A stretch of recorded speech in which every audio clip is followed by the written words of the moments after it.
friends. We're the two teachers, and we're taking an old school field trip.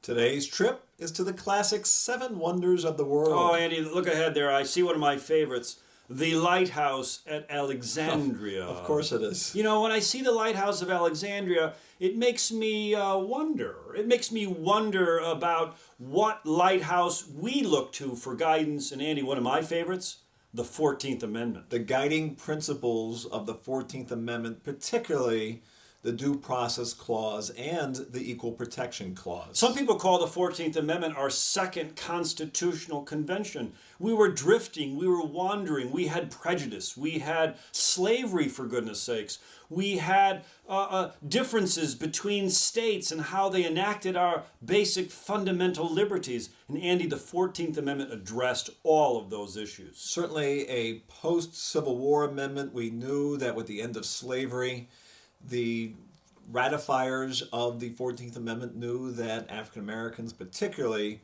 would be mistreated in states.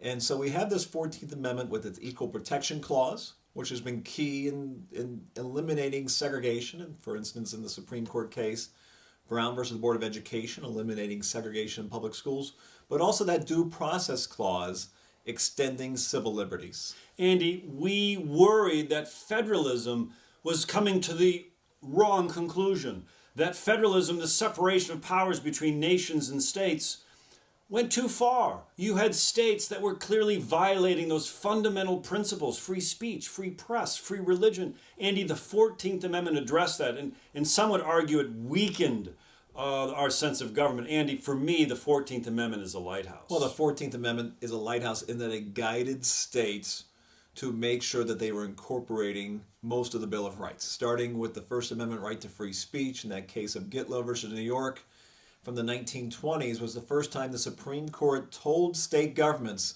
you have to follow parts of the Bill of Rights. Andy, in the mist and fog of the current political milieu, look ahead and see the lighthouse, the 14th Amendment, a promissory note that each and every one of us has due process of law, that each and every one of us has equal protection. Andy, as we look forward, as we look ahead, the 14th Amendment provides that important light and guidance. Andy, it reminds me of what Socrates said, wonder is the beginning of wisdom. Today we're wondering about the future of America, and what we saw in the lighthouse at Alexandria is we too have a lighthouse, the 14th Amendment.